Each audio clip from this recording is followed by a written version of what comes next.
You know what sound that is, folks. You betcha. That's another Noon Whistle. I'm Chris Trottier. And I'm John Anzalone, and we're here with the Mike Dolly, extraordinaire, educator, school to work opportunities, youth apprenticeship. I could keep going. Thanks for being with us. And esports, man. Yeah, thanks for having me, guys. Yeah, Michael is the president of the state of Wisconsin Esports. We're lucky to have him as an employee of our district. He serves as a CT and YA coordinator, former business teacher. And we are waiting for Jeff Palumbo from Palmer Hamilton, who's their director of esports at the national level, a great local supportive business. He's running into some technical difficulties, so hopefully Jeff will jump on in a little bit. So, Mike, we wanted to talk everything esports, and we're going to make an announcement here in a little bit. Hopefully Jeff will come on and be a part of that. I keep watching. If you see me turn to the right, I'm checking my email to see what Jeff is wrestling with. So, Mike, kind of give us a little current layout as the president of the state of Wisconsin Esports. What does it look like not only at Elkhorn, but in the state of Wisconsin? So I'll go ahead and I'll give you the big picture, and then we'll come down here to the local level. So in the state here, we have about 200 participating members, different school districts, whether that be middle school, high school. We have some virtual programs. We have some even YMCAs that participate as well. So we serve about 3,000 students across the entire state annually. We offer 3 different seasons. We have 7 main titles that we offer. And we've started to expand to be able to offer some Monday night casual kind of gaming opportunities as well for students to participate in something. On top of that, at the state level, we also offer a variety of internships where we can provide college scholarships for students to participate. So we have students that are doing play-by-play broadcasting. I'm actually meeting with a student today from Carroll University to become our graphic designer. We have positions for social media marketing as well. So we try to offer students not just through gaming, but using gaming as the medium to connect to essentially career opportunities and career experiences. So locally here, Elkhorn has probably been one of the best programs in the state since inception. We've been able to be a state champion in Smash, 3-time state champion in Rocket League. We qualified for Fortnite this last year in playoffs out of about 275 teams across the state. We did all right in Rocket League in the fall. We made it to playoffs and then got booted round 1, but we gave it our best shot. Some years are better than others, Mike, right? Hey, we're in a rebuilding year right now. So I'm actually here for freshman orientation today, talking to all the incoming freshmen to talk about opportunities within esports to try to get them participating early on. So yeah, so you're friends. You weren't an educator here when Patrick Oglowski was here, but you are friends with Patrick, who is, I forget his official title, but he's the head or director of esports gaming for the Milwaukee Bucks, right? Yep. They're going through, so I guess to get a little into the weeds, but the NBA 2K League, which is what the Bucks participate in, is going through a different type of rebranding. So they've actually kind of dismantled the professional league, and they're moving it into this content and influencer type partnership. So they're kind of re-imaging where that league is going. So I know Patrick, we've been talking here and there, and I know he's trying to stay with the Bucks, and I think the Bucks are trying to keep Patrick there too. So yeah, he started the Marquette University program, and then from Marquette, he's now at the Milwaukee Bucks. So great. I think, don't you think, John? Even if the Bucks don't continue their program, I can see Patrick playing right next to Chris Middleton or Giannis. Yeah, he'd give it a shot. The guy had springs when he was in school. He was quick. He had springs. Hey, Chris, I wanted to tell you, Mike and I didn't dress alike today, but we did bring something to the game that's alike with the chairs. Okay, hold on.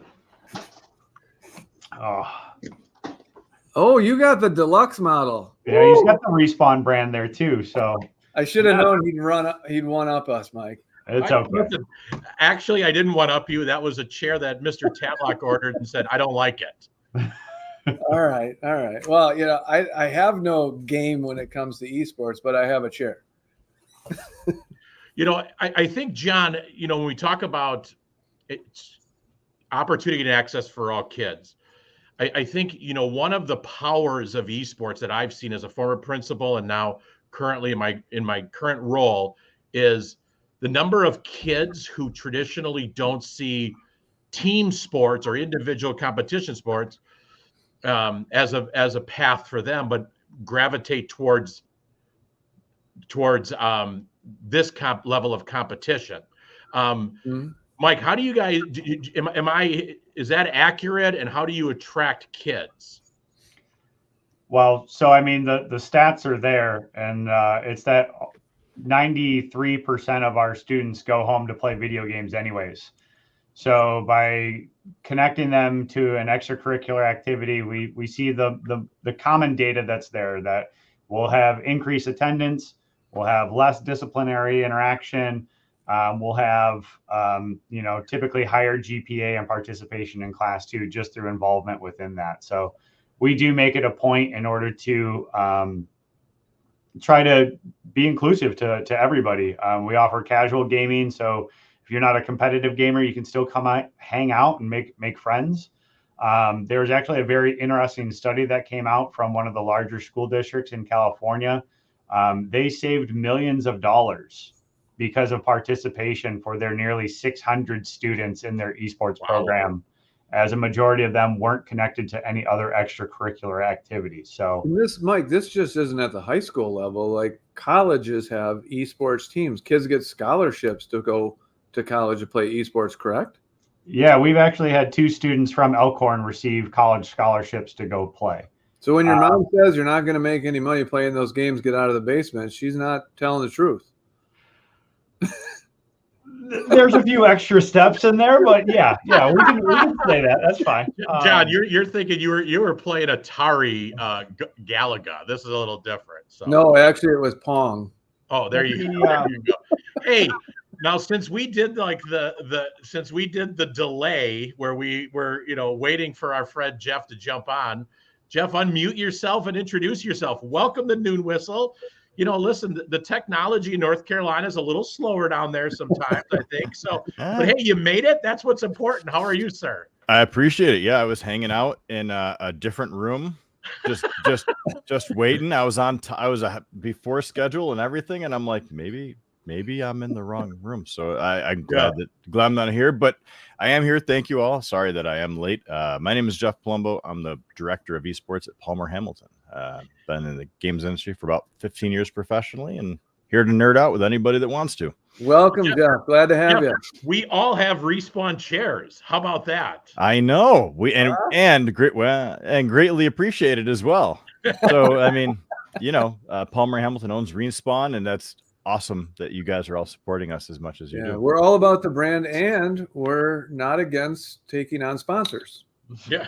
So I've heard that. Yeah. And we're going to talk a little bit about that later. But for those people who don't know, Palmer Hamilton is the largest K through 12 furniture manufacturer located in Elkhorn, just off of East Geneva Street.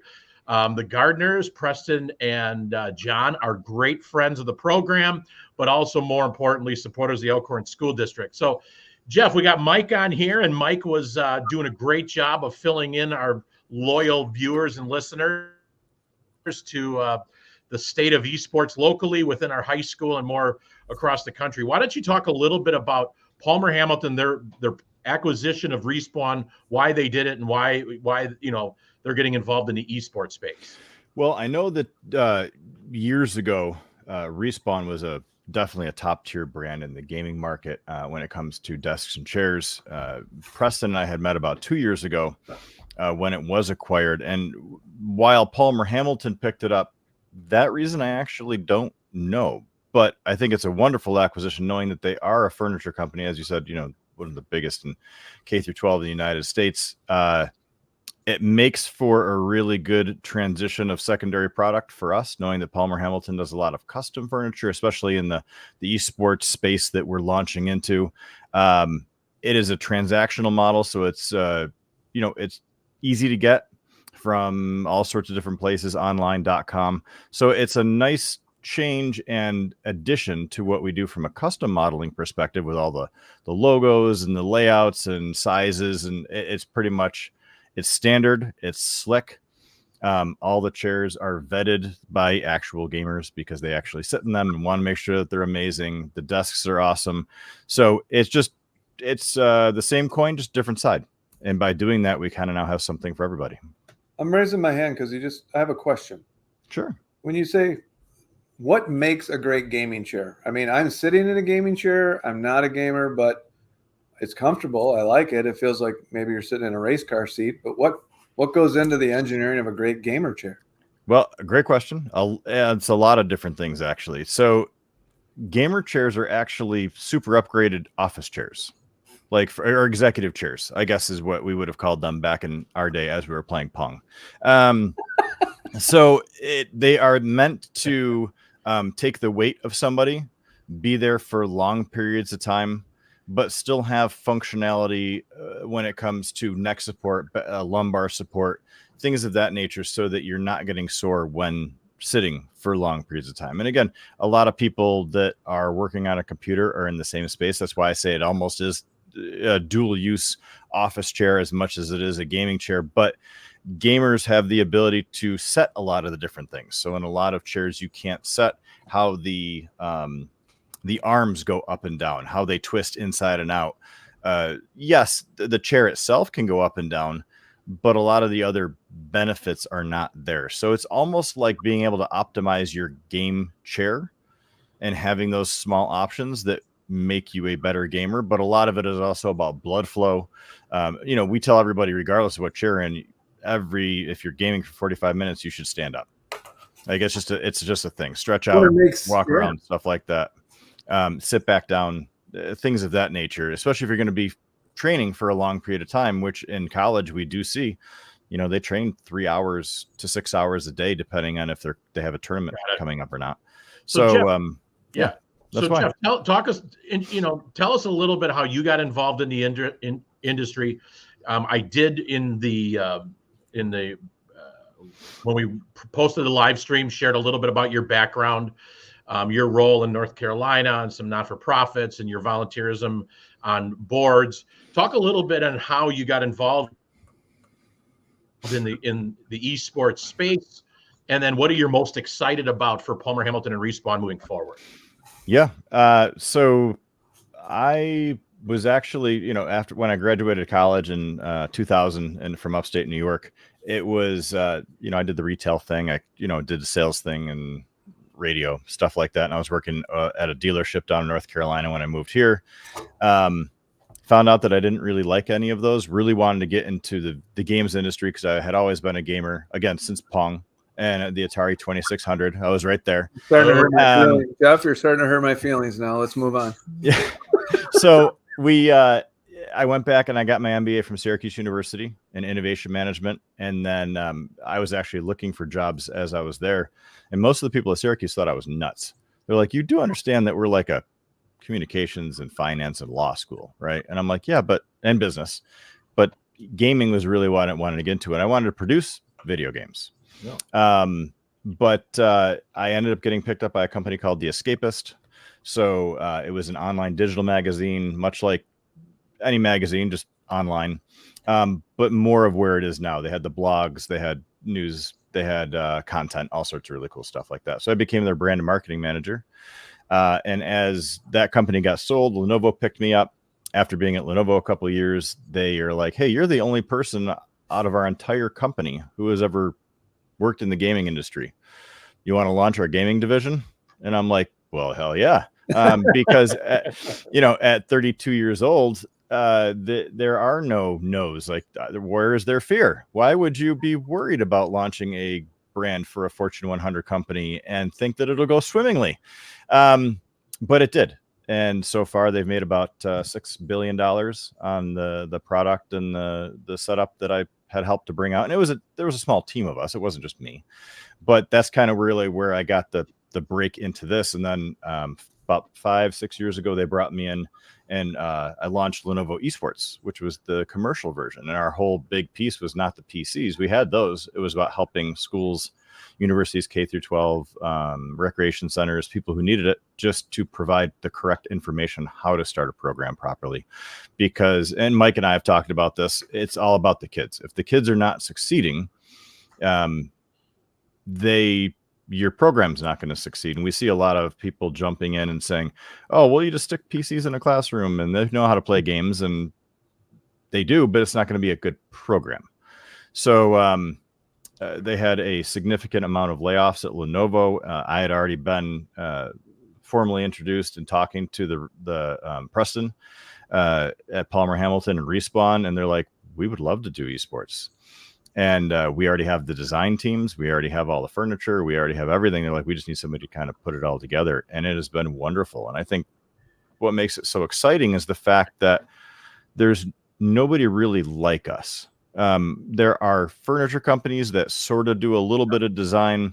There are design companies that will cherry pick furniture.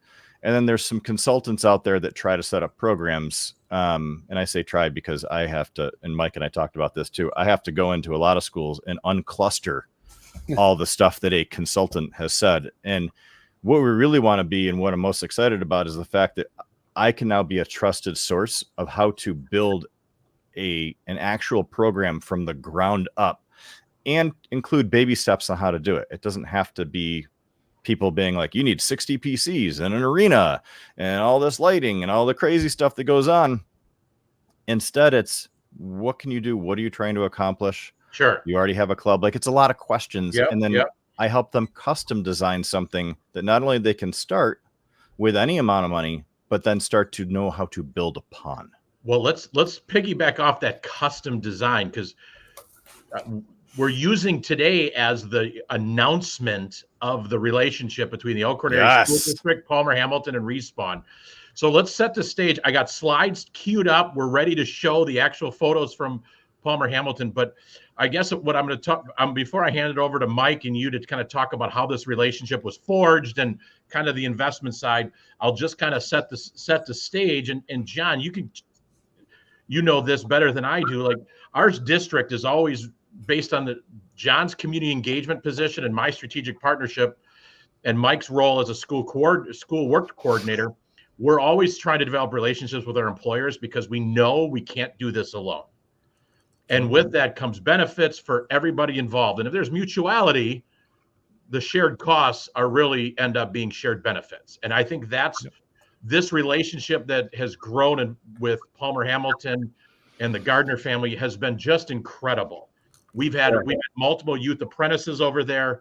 I feel like there's somebody you can reach out at any time, and they'll open up their business and their time and dedicate it. So that's kind of setting the table here. So I'm going to hand it off to Mike, you and Jeff, to kind of talk through like the investment from both sides, what it looks like, and then we'll show photos to our loyal viewers and listeners. So I'll hand it off to you guys to talk about it. Yeah. Mike, do you want to start it up? Sure. So I guess when anybody's looking to kind of dabble into this space, I think one of the biggest pieces that most people don't think about when it comes to building one of these labs is you need to make sure that your HVAC is ready to go and your electrical. I'll speak from personal experience to where we've had state championship tournaments where we've blown fuses and breakers, and it puts us in a big delay. So working and building that infrastructure is really, really important. And then at the same time, too, making sure that this is a multi-purpose classroom. Mm-hmm. I think there are a lot of places that when they're exploring this, they think, let's just get a bunch of machines for esports. And I think as we have to answer to our taxpayers in the community, like, it's got to provide more than just esports use. And I'll speak kind of from what lens that we're looking at here too is, number one, we have a handful of PLTW master teachers. So we do get some funding in order to help with PLTW. Project Lead the Way for those novices out there. Yeah, we are working on getting Act 59 industry recognized credentials. So basically through our computer science and IT classes, students can earn badges and credentials that are recognized by industry. And then that's going to provide future funding as well. So we can continuously keep cycling through some of this material. And then student involvement. Projects that can be now executed within our esports lab will be able to apply to and can be used in DECA, can be used in Skills USA, can be used for even things like your SAE, your supervised agriculture experience.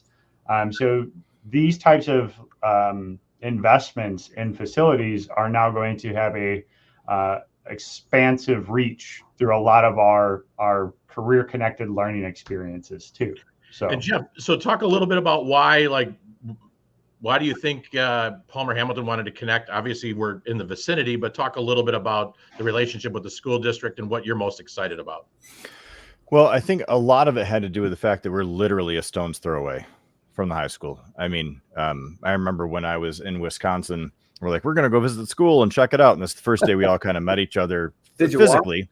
Yeah, right. Yep. Well, I got in the car, I put it in my GPS, and I'm like, this can't be right. Like, it's back there. I'm like, did I put in the wrong thing? They're like, no, it's literally around the corner. Like, we can cut through our backyard and walk there. I'm like, oh.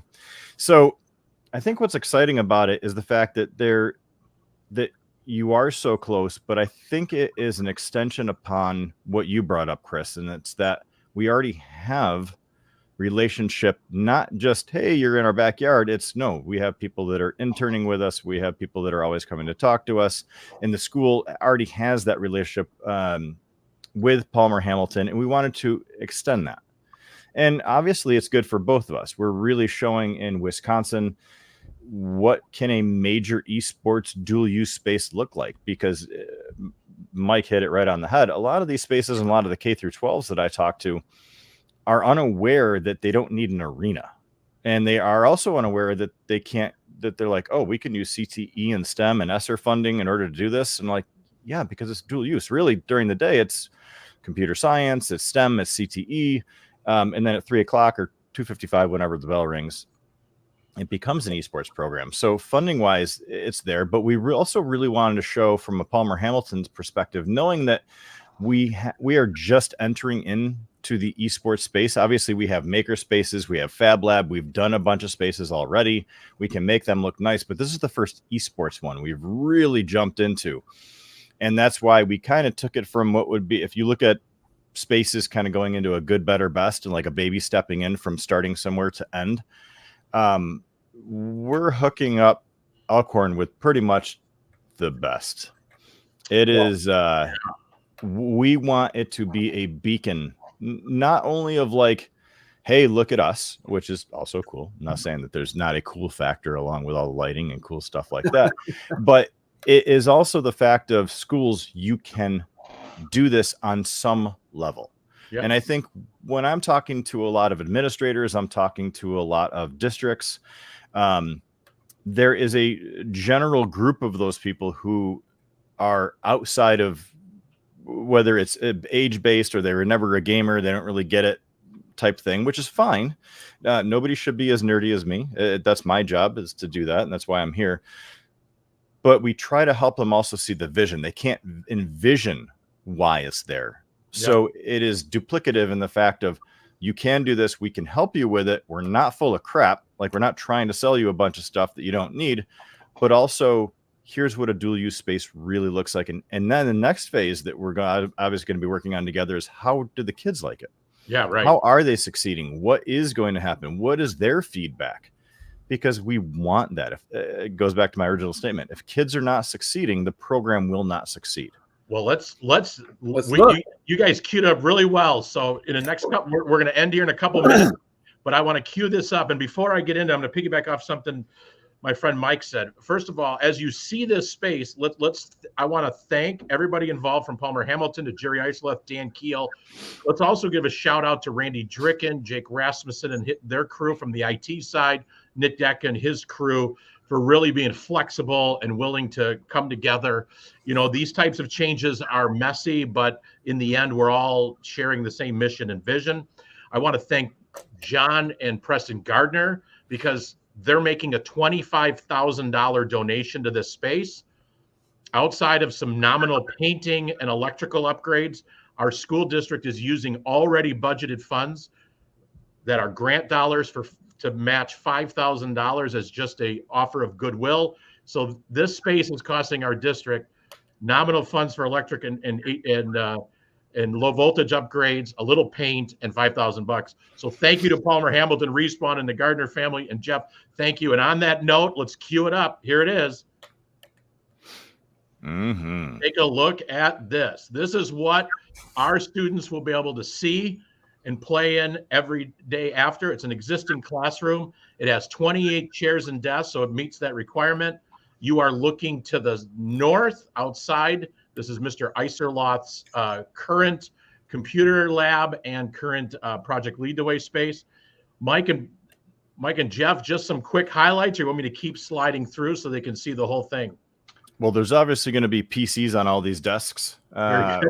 The way we were designing it was basically for that. We wanted to make sure there were 28 there. We wanted to make sure students had enough elbow room. And on the right, there's a couch. There's a soft seat couch. There's going to be TVs on the sides, which I'm sure we're going to show in a second. Let's keep going.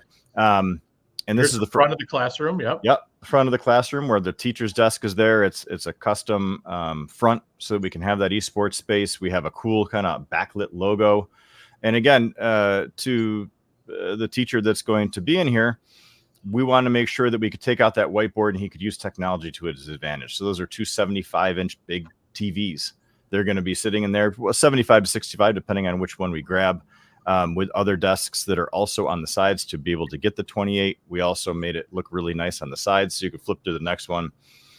That's where the consoles are going to be. If that was north was looking out into the hallway, this is going to be your east.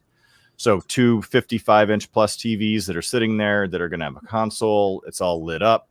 A big part of this also was what we're going to be laying over it. We wanted to give it that tech feel, that CS feel, without being super gaming, but also draw attention from the outside. So that's all glass on the outside, so you can actually see in. Very brandable. We stayed with a lot of the same branding colors that are in the Elkhorn district, which is going to be great. These are all custom desks as well with custom sheens.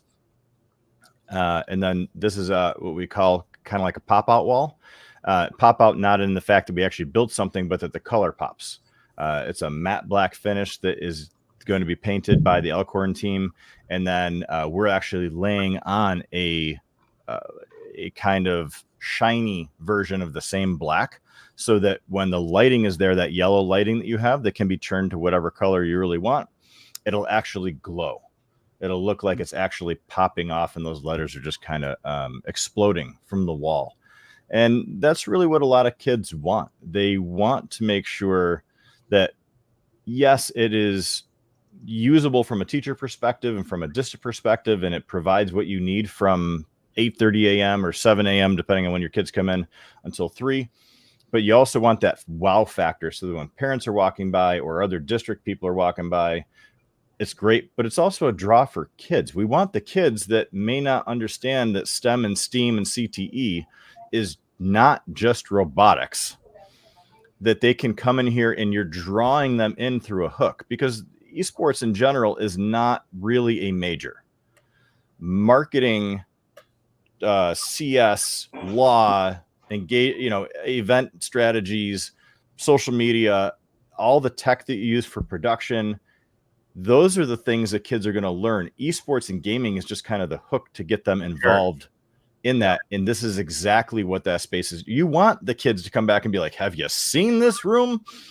And that's what we really wanted to give to Elkhorn. We want people to come in here, not just kids, but staff and parents, to be like, this is amazing. And versatile. Versatile. Super versatile. Yep. Yeah. Exactly. Mike, and we're looking out to the hallway, so you can see the graphics there, which is going to have recognition for Palmer Hamilton and Respawn.